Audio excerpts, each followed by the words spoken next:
દિલ્હીના પ્રશાંત વિહારમાં પીવીઆર નજીક રહસ્યમય વિસ્ફોટમાં એકની ઈજા. રાષ્ટ્રીય રાજધાની દિલ્હીના રોહિણીમાં પ્રશાંત વિહાર ખાતે પીવીઆર સિનેમા નજીક ઓછી તીવ્રતાના એક વિસ્ફોટથી હોબાળો મચી ગયો હતો. આ વિસ્ફોટથી એક વ્યક્તિને ઈજા થઈ છે તેમ પોલીસે જણાવ્યું હતું. દિલ્હીના રોહિણી ખાતે પ્રશાંત વિહારમાં એક મહિનામાં આ બીજો રહસ્યમય વિસ્ફોટ થયો છે, જેને પગલે એજન્સીઓ દોડતી થઈ છે. દિલ્હી પોલીસે જણાવ્યું હતું કે આજે સવારે 11:47 કલાકે પ્રશાંત વિહારમાં બંસીવાલા મીઠાઈની દુકાન આગળ વિસ્ફોટ થયો હોવાનો કોલ આવ્યો હતો, જેમાં 3 વ્હીલરના ડ્રાઈવર 28 વર્ષીય ચેતન કુશવાહાને સામાન્ય ઈજા થઈ હતી. તેને હોસ્પિટલ લઈ જવાયો હતો, જ્યાં તેને સારવાર કરી રજા અપાઈ છે. આ ઘટના પછી સમગ્ર વિસ્તારને કોર્ડન કરી દેવાયો હતો અને bomb detection team, dog squad, police અને દિલ્હી ફાયર સર્વિસ ઘટના સ્થળે પહોંચી ગયા હતા અને વિસ્તૃત તપાસ હાથ ધરી હતી. જોકે વિસ્ફોટનું કારણ અને પ્રકાર હજુ જાણવા મળ્યા નથી. પોલીસે કહ્યું કે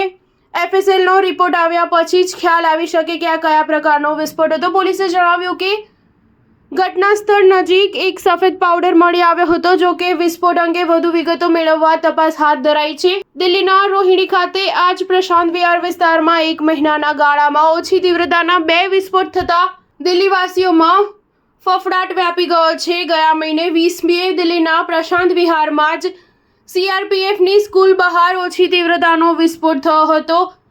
એક વરિષ્ઠ પોલીસ અધિકારીએ કહ્યું કે વિસ્ફોટના સમયે મલ્ટીપ્લેક્સની અંદર ફિલ્મનું સ્ક્રીનિંગ ચાલી રહ્યું હતું. વિસ્ફોટના પગલે લોકોમાં ભારે ગભરાટનું વાતાવરણ ફેલાયું હતું. સ્ટાર ન્યૂઝ 7 હંમેશા સચ્ચાઈની સાથે.